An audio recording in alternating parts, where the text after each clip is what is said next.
Go. Rifka, Yes. I am so pleased that you would share your life with us. Thank you Let very me- much. I think the part of it that intrigues me, and I think will intrigue everyone, is here you are, a beautiful woman, a full woman with a full life, who suffered some of the worst trauma one can imagine, and how you survived and turned into who you are today. That's the story we want to know. So why don't we start with your early life? Well, I was born in Hungary in 1937, and until then, Jack. I lived a normal life. I had a family, an older brother who is almost 8 years older than me, and a mother and father.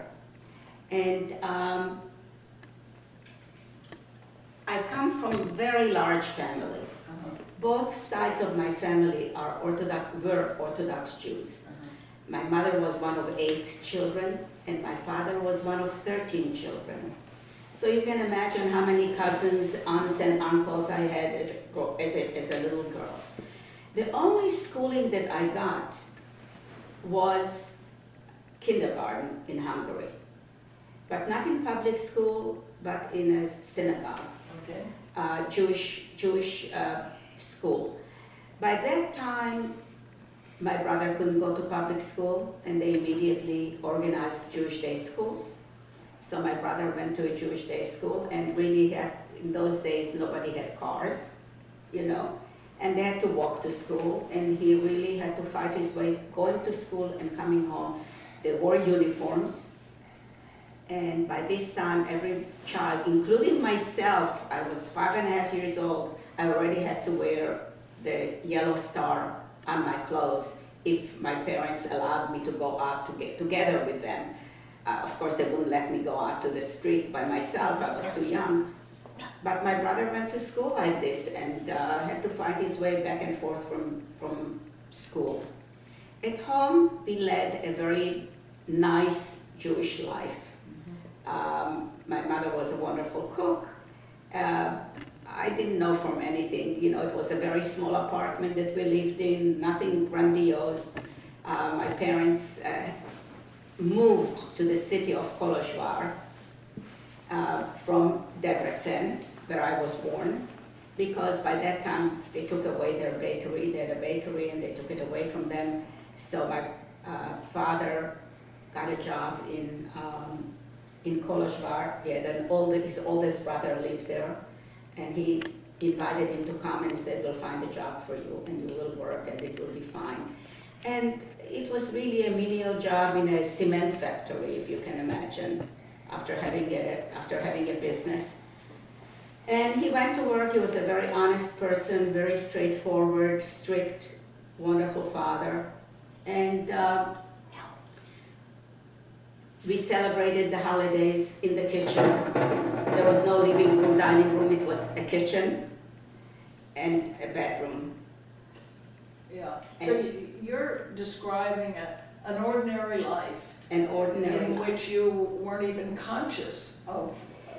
You were to some degree because you had to wear a certain, when you went Yes, out. But yes. in general, it was a calm, normal But life. they started already with the sirens, that you have to go into, they dug a shelter in the courtyard, for the people to come with the buckets. So already that terror of having to go underground, so to speak, to shelter yourself from worry of bombing or or anything. I wasn't aware of what will happen, but immediately, as soon as the sirens went on, everybody went into the shelter, and of course they took me with them.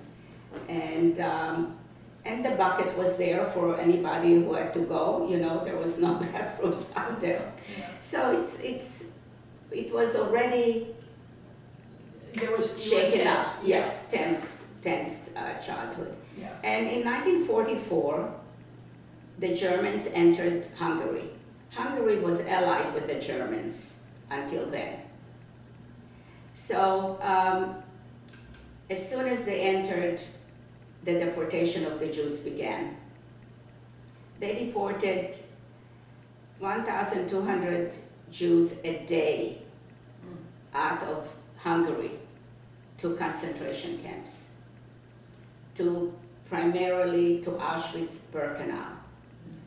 So a group of Jewish young men decided to organize. They had to do something. They felt that they need to do something. Eichmann was sent to Hungary to be in charge of the final solution of the Jews. Not just of Hungary, but the final solution of the Jews. In this group, they called it a Va'ada. Va'ada is a committee. In this group, the head of the group was Reger Kastner. In Hebrew, his name was Israel Kastner. And Kastner spoke German fluently, and they decided to send him to talk to Eichmann. And Kastner went and spoke to Eichmann and requested that they should save 1 million Jews and show the world that they are not killing all the Jews. And of course, this dwindled down to 1,600 Jews that he agreed for a price. Kastner also promised him cars and trucks that world Jewry is going to provide them with all these wonderful things that Germany needed. So wait a minute, you're still 5.5, or are you?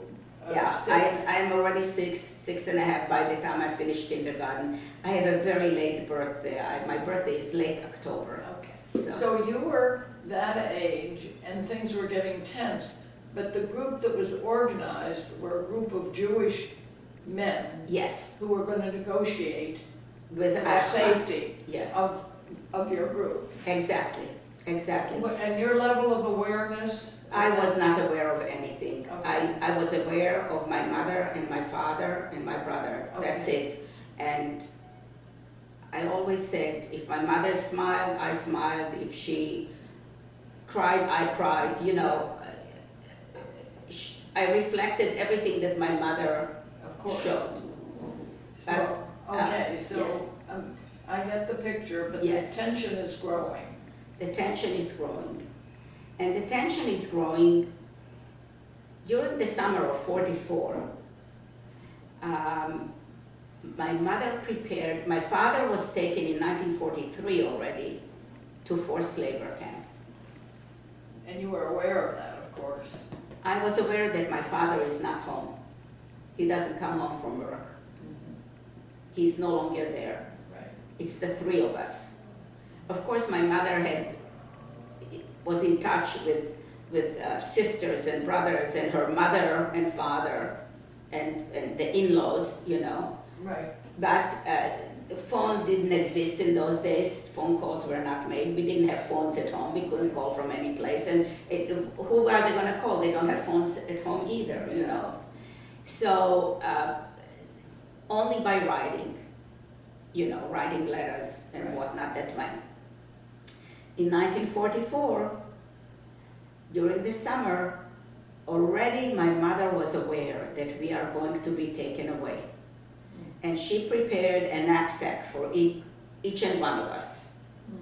In the knapsack was a change of clothes, a small pillow, a little blanket, and eating utensils that are not breakable.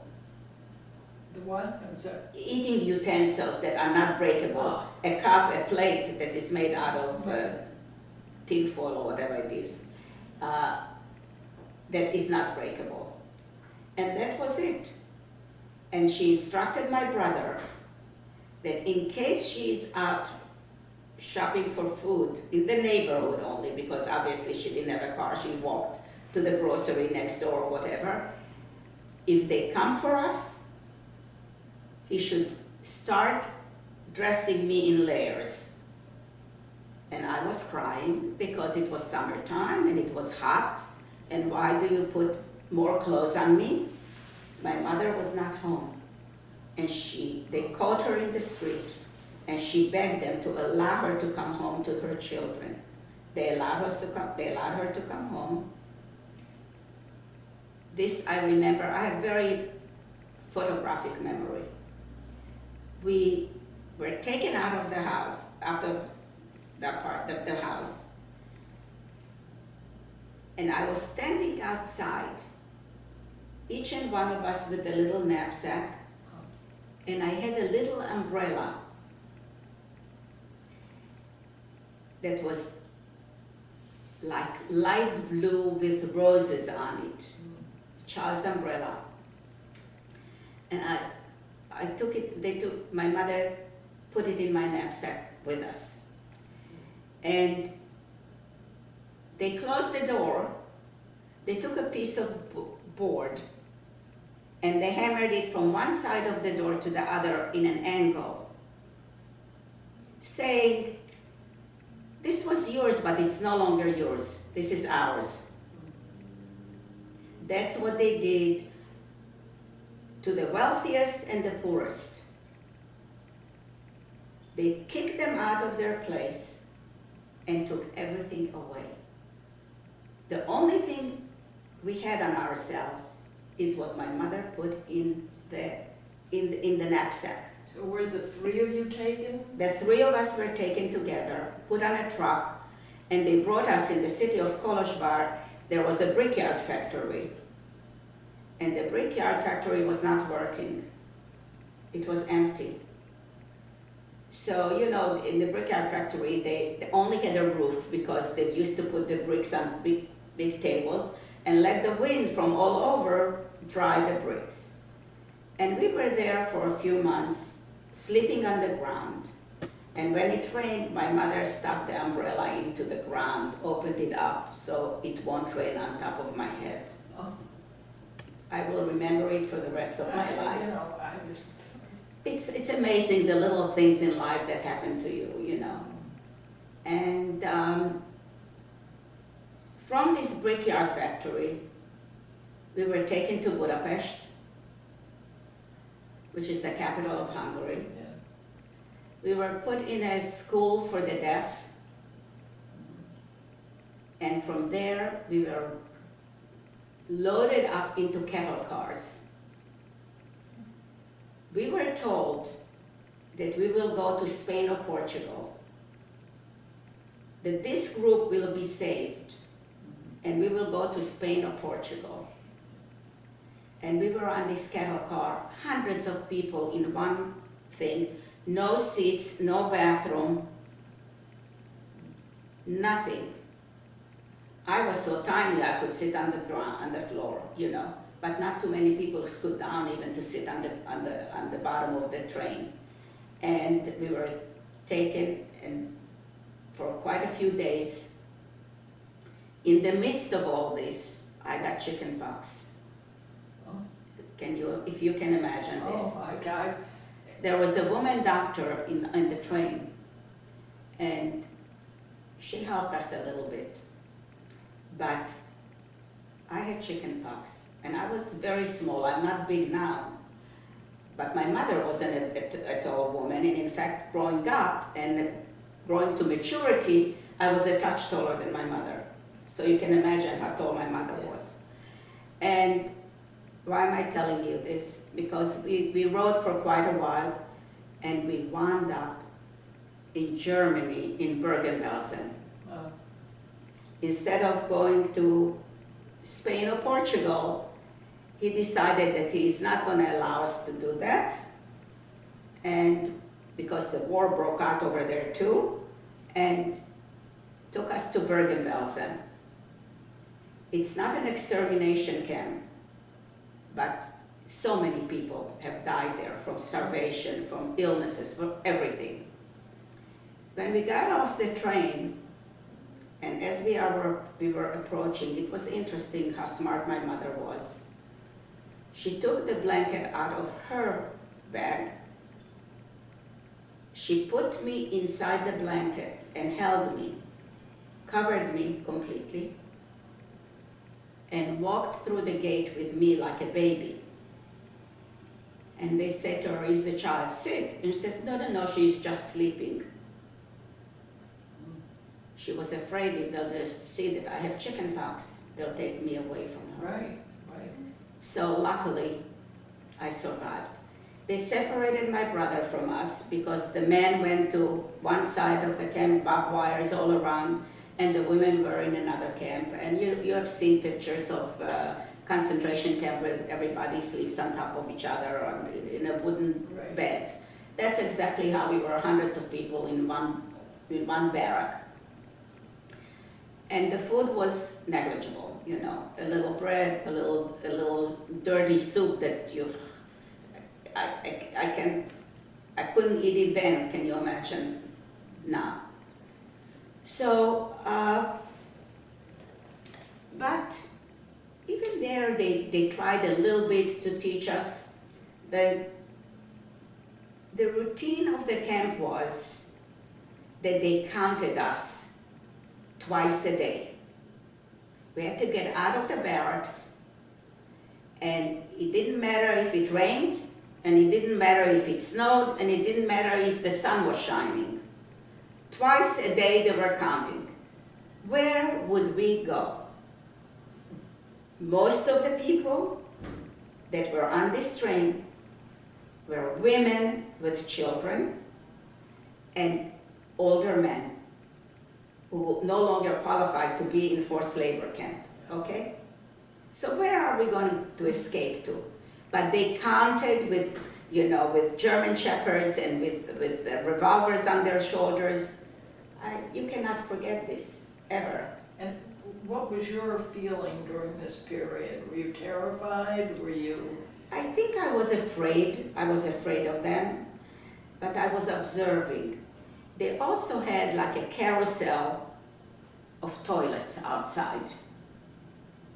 And during the daytime, we were allowed to get out of the bunk to go to the car, but it was open. You had to go and do your things in front of everybody, whether there were guards passing by or other women in the group, you know. And I was a child, and I will never forget. I went to the bathroom there once with my mother, and a lady was crying, and they said, "Why did you cry? Why are you crying?" And she said, she leaned down and her glasses fell into the toilet. And you know, it's not a real toilet that you flush. It's just down in the dirt of the earth. That picture also remains with me for the rest of my life, you know. Yeah. And I could understand. By this time, in October, I turned 7 years old in Bergen-Belsen. Mm. So, and obviously we didn't have a birthday party for me. Not that I know whether I had a birthday or I didn't have a birthday. But came December. Kastner stayed in Budapest. And he worked his tail end off to try to release us from Bergen-Belsen. Okay. And he worked with Eichmann, trying to convince, of course, a lot of money was given, a lot of jewelry, not so much money as much as jewelry, millions of dollars worth of jewelry was given by whoever had the jewelry to give, you know.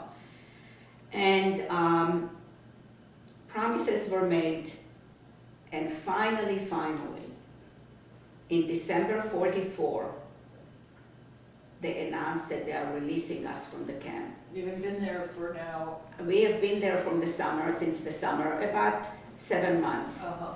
So we were there for about 7 months, and what has happened, they allowed us to leave in cattle cars to the border of Switzerland. Was your brother with you? Yes. Put the group together with the men and women, and yeah, all throughout this time, my brother was my father's oldest brother, was with us also, with his wife and 2 children. He had a son and a daughter, so the son was with him and the daughter was with us. We were in the same barracks. But we arrived on the border of Switzerland. Kastner's dealt with Karl Lutz, who was the Swiss ambassador to Budapest, to Hungary, and begged him to allow this group of refugees to enter Switzerland. No country in Europe wanted any Jews to begin with, never mind a large group of Jews. And Karl Lutz, God bless him, he really worked very hard and got permission for this group to enter Switzerland. And we were very fortunate. We arrived in Switzerland, and immediately the women and the children and the men were put into a very beautiful, large hotel that was empty during the winter. When we arrived to Switzerland, the Red Cross was waiting for us, and they were giving us some little sweets and a little bit of toys or something, so that we were welcomed. And of course food was available, and it was much different than we literally went from hell to heaven in that respect. Literally from hell to heaven. And when we arrived to Switzerland, they took the children up to the mountains for recuperation and for feeding. And to tell you that I was lost emotionally, even though my brother was there and I saw him, but the age difference between us was so great, and he was with his age group of friends, and I was with the children that were my age. And I missed my mother and I missed my father. Well, no, wait a minute. Where were your mother and father? My father was in forced labor camp. Okay. We never saw him again. My father did not survive forced labor camp, and I'll tell you the story. My mother stayed in the hotel. They only sent the children up into the mountains for recuperation. So they took the children? The children, literally for recuperation and maybe starting to teach. Well, I have friends who are with us, including my cousin, Naomi, my uncle's daughter, who is 2 years older than I am. And we meet every once in a while in Israel. Now, yeah. Or in the past. And we say, what did they teach us? What language did they teach us in? Did they teach us in German? Did they teach us in Hungarian? Did they try to teach us Hebrew? My brother spoke Hebrew and learned because he went to a Jewish day school. So he had a little bit of knowledge, and he had knowledge in German. But I knew only one language, Hungarian. That's period, the end. At that point, I didn't learn any other language. Maybe a word or two in Hebrew, but I didn't know. That wasn't anything to... But you said the emotional, that you were emotionally... I was emotionally attached to my mother. I missed her, and I thought of her. But on the other hand, I knew that I have to be strong. I knew that I have to be... that I was surrounded by a lot of other children. I wasn't alone completely. I was not alone. Right. And when we meet, we say, what did they teach us?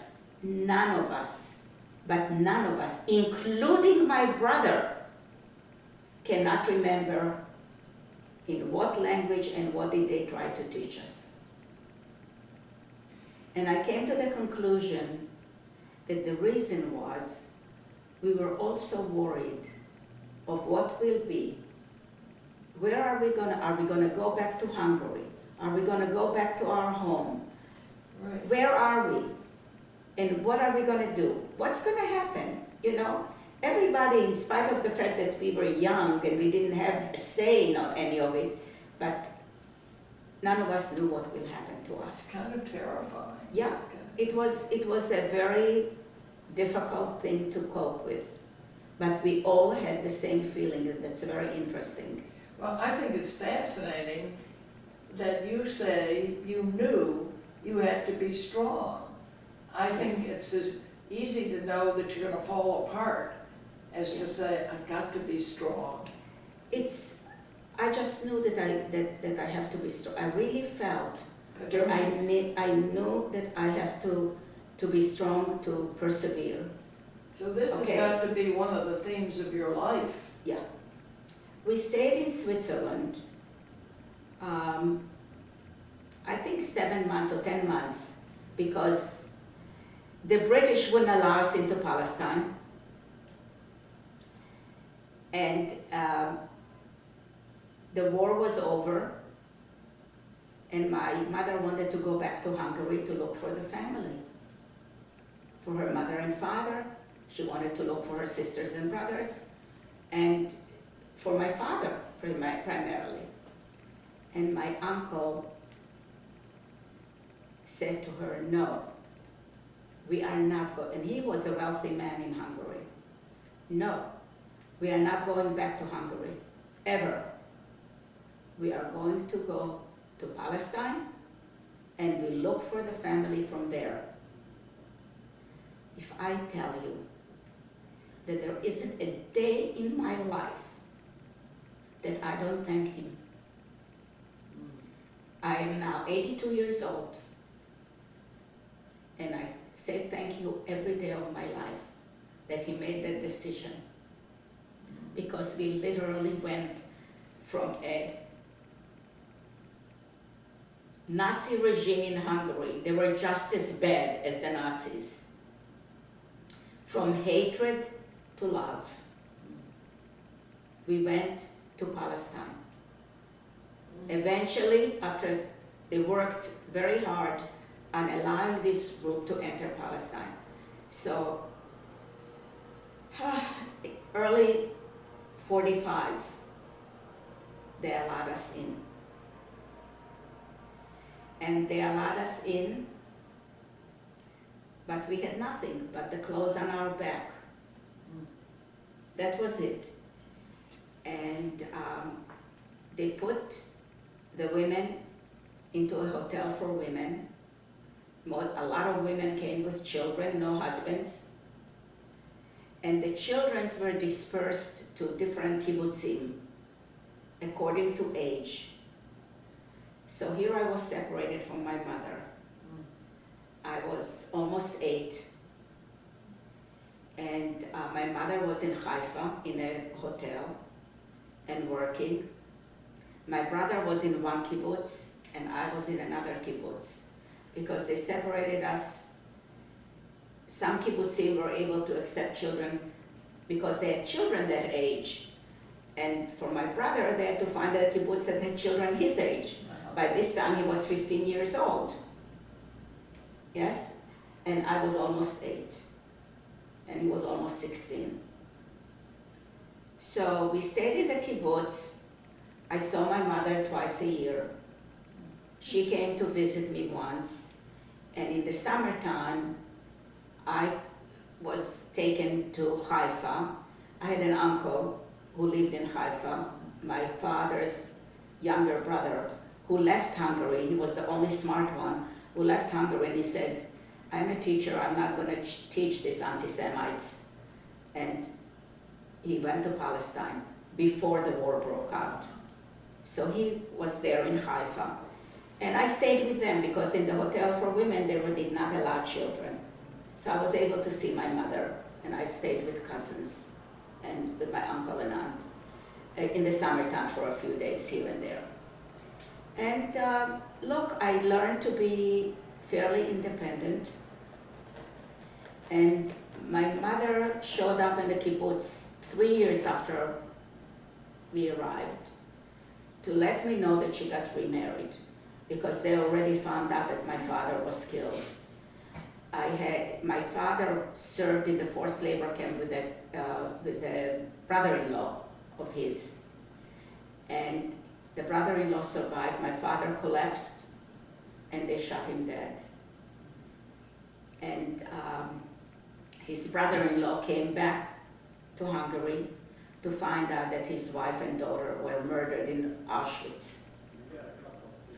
So finally they came to Israel and they notified by mail already that my father is not alive. So my mother remarried a very nice gentleman, also a Holocaust survivor from Hungary, who lost his wife and 2 daughters in the war. This was the time and era where so many of this establishment of new families was happening between survivors. And he was a very good father to me. He was a very dear man. It was amazing. One scenario, a very likely scenario, could be you could never trust again. Yeah. You could never feel safe again. You could never get attached again because you'd be separated. Yes. But that's not what happened to No. you. No. This will just go, the phone will Yes. interrupt us. It's the Okay. loudest phone Yes, I in the know. world. That's okay. But No, I'll tell you what. we'll give it a minute. Yes. Call from 94136666942. Okay. What has happened, once I came back to Haifa, Yeah. and by this time they were able to afford a tiny little apartment, okay? This is your mother. My mother and my stepfather, yes. And they immediately came for me, you know, and he was thrilled because my Hungarian name is Veronica Susanna, and his daughter's name was Susanna. Oh. My second name in Hungarian was his daughter's first name. But in Hungarian it's pronounced Zsuzsána, and Kastner's daughter's name is Zsuzsi also. Zsuzsi is Susie in Hungarian. It's just different pronunciation of names. And I came to Haifa and I started 4th grade. By this time I was in 4th grade. And I have to tell you, I started school, 1st grade, in a language that I didn't know. There was nobody in the entire kibbutz who spoke Hungarian. We were 4 children from Hungary that came, and the 4 of us knew how to speak Hungarian. But we were not familiar with each other. We were not friends yet, you know. So in no time at all, I learned Hebrew. And I felt that they cared for us, that they really liked us. And I will tell you, when the State of Israel was established, I was still in the kibbutz in 1948, and I will never forget that night. They woke us up at midnight to tell us that we had a country. And everybody gathered around the dining room and everybody started dancing. And they took out from the refrigeration or the freezer tiny little green apples. That was what was available then. And there was such joy, and suddenly somebody said, Haifa was conquered, and I started crying. I said, now I don't have a mother. And they said, why are you crying, Rifka? I said, because Haifa was conquered, now I don't have a mother. I said, don't be silly, we conquered Haifa. So of course it made me feel good. And then when my mother showed up in the kibbutz and notified me that she has remarried, and I met my stepfather, it took a little time, but he was a very kind, a very good person, a very lovely individual. And I was very fortunate that my mother had a happy second marriage, and I had a home. So I started on 4th grade. I started 1st grade at the age of 8. When I arrived to 4th grade, in the middle of the year, they pushed me into 5th grade. They felt that I'm okay with, I'll be able to cope. I was able to cope with everything but math, because they were doing fractions, and I didn't know what a fraction was to begin with. Never mind how to multiply or divide. But I had some private tutoring, and eventually I caught up with everything. And you know, I'll tell you, in Israel, we learned how to love. And that is the truth. We learned how to love. Why? because you could sense that the adults adore their children, that the adults care for the children. I never felt unsafe in the streets of Haifa. Can you imagine? But I think what... And half of Haifa was Arab. But I really never felt unsafe. I knew that if the slightest thing that will happen to me, somebody is going to jump out of a store or something and will help. They're not going to ignore. That's the environment. But you see, what is to me absolutely amazing, is that your survival was yours. You didn't have this kind of support you got in Israel. For many years, you were alone, separated, and yet there's something in you that was, there must... I have an inner strength to some extent. There's no question. And I'll tell you, in those days, the idea of psychiatrists and psychologists did not exist. Right. and it wasn't, and there were so many of us who went through the same thing. The whole environment was an environment of immigrants who came to Israel, those who grew up in Israel. But there was a sense of camaraderie, friendship, and it wasn't looking, oh, you have nothing and he has a lot, or what. It didn't permeate, it didn't exist. The thing that is so moving is you said they taught you how to love. Yeah, absolutely, we learned how to love and not hate. And we were never taught in school to hate the Arabs or to dislike this person or that person, but never. If anything untoward was happening, they immediately took care of it, you know. And I joined the Scouts, you know, the Scouts were for girls and boys together, not Girl Scouts, Boy Scouts. In those days, all the youth organizations were male, female, you know, together. And slowly I grew up. It's an amazing story. So fast forward a little bit, what happened? What happened was, my mother's one request in life was that I will have a profession. So I should be able to make a living, that I should have a profession was more important for her than for me to get a doctorate in something. For her, that was the thing. And she convinced me that I should go. There was a technical school for girls, a beautiful school that was built fresh and new. And I had choices of finishing high school there. The days were much longer than regular school because you also learn the profession. So the first year they let you study everything.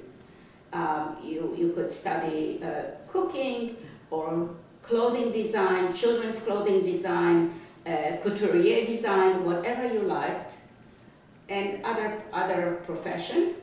And the second year you had to choose a profession. And I chose children's clothing design.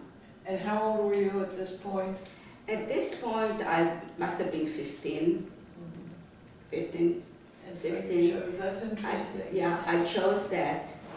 And I loved it. I learned how to design, I learned how to make a pattern, I learned how to, the school was beautiful, and I learned how to embroider and how to do things by hand. I still have all this artwork in my apartment in boxes. So I really learned how to design children's clothing. And during this period of time, I befriended a lot of girls that to this day, they are good friends. To this day, you know. And I came out with a degree as a dress designer, and the year that we finished high school, they offered one more year a teacher seminary so that we can teach, not just work. So I went to the teacher seminary and I finished that one. And by this time, I have met actually my husband in school. I was 15, he was 16. He went to a vocational school for boys, and we had a Purim party together. And a group of girls and a group of boys formed a chavura, which is called a group of friends. We went out picking flowers on Saturday on the mountain, on Mount Carmel. We went dancing, we did all kinds of things together, you know. Went to eat falafel together, you know, in a falafel place. You know what a falafel is? No. Oh, it's a wonderful vegetarian thing that you put in a pita bread. With little balls. Oh, I see, yeah. And put vegetables on it, and it's delicious. Anyway, you know, this is like you eat a hamburger in Israel, you eat falafel. There are falafel stands, and they are really delicious.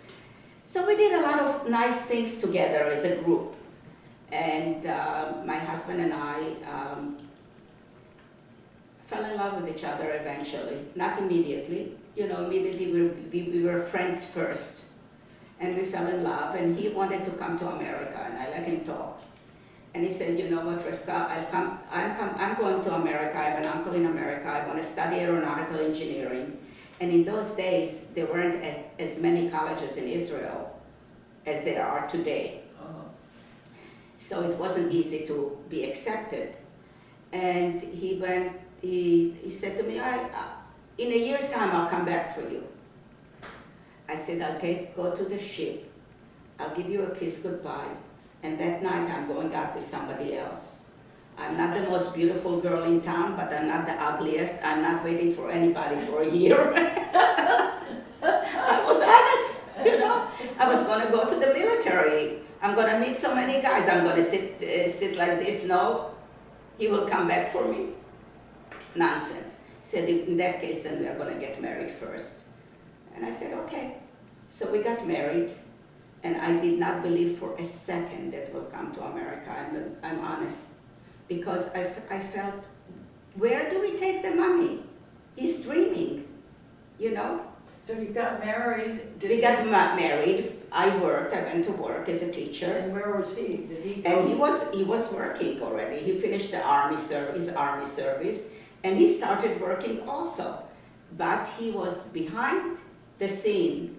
He was making every effort to make sure that his uncle will allow us to come to America, and he promised that when we'll come, we'll work and we'll pay back the tickets. And before I knew it, suddenly I'm going to America. And I came to my mother, and I was very sad, and my mother said, your place is with your husband. My mother was a wise woman. Oh, very. And she said to me something. We were engaged to be married, and she said, I want to give you a gift from Hungary. I said, what gift could you give me from Hungary? Yeah. What did we have in Hungary? And my mother comes with a parchment 5.5 inches long. And I open it, and it's the content of a mezuzah. The mezuzah that you have on the doorpost. And I said, Mom, where did this come from? She said, when I knew that they'll come for us, I took the mezuzah off the doorpost, I took the content, and I sewed it to the lining of my coat. One day you'll have a house, you'll put it up. And I did. I took it, I was very touched. I can't tell you, and now I have tears in my eyes just thinking about it. And I do too. That how the thought in all that turmoil that she would think about something like that. I don't usually cry when I do an interview. And but she this is never, so moving. and she never told anybody about it. Never. She gave it to me, and when we bought our first house, I hung it. A rabbi who was a good friend of ours, I'll show you later, brought me a big marble thing to put it on the door, but I put it inside the door, not on the outside of the door, because I was very much afraid that somebody will come and knock it off the door, God forbid, and I'll Yeah. lose it. The memory from the past. Yes, and when my daughter got married, and they eventually built a beautiful house, and I was already in Florida, I took the content of the mezuzah and I ordered a beautiful silver casing for it, and it's at her house, hanging in her house to this day, and it will go from one generation to the next. That's my phone. If you were to pick 3 words to describe yourself, what would they be? Caring, loving, and strong. Don't you think that's amazing? Yeah. That you came through what you lived through. Yeah. But from what you tell me, it sounds to me, I'm thinking of Michelle Obama's book, Becoming. Mm-hmm. And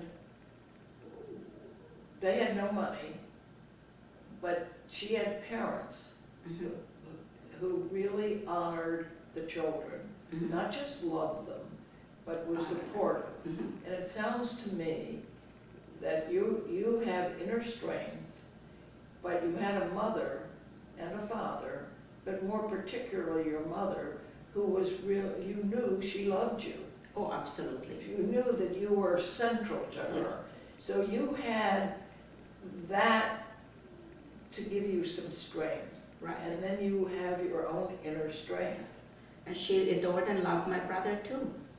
And my brother, she became very ill, unfortunately, at the age of 75. And I was here, and my brother took wonderful care of her, you know. Because my stepfather passed away, you know. And what can I tell you? I don't know. It's like sometimes life prepares you for all kinds of things in life that you don't expect. And my mother was a very caring. My mother was a very caring, very positive. She was a positive woman, and that helped tremendously. Well, Rifka, I consider it an honor. You've made me Thank you. cry. I'm sorry.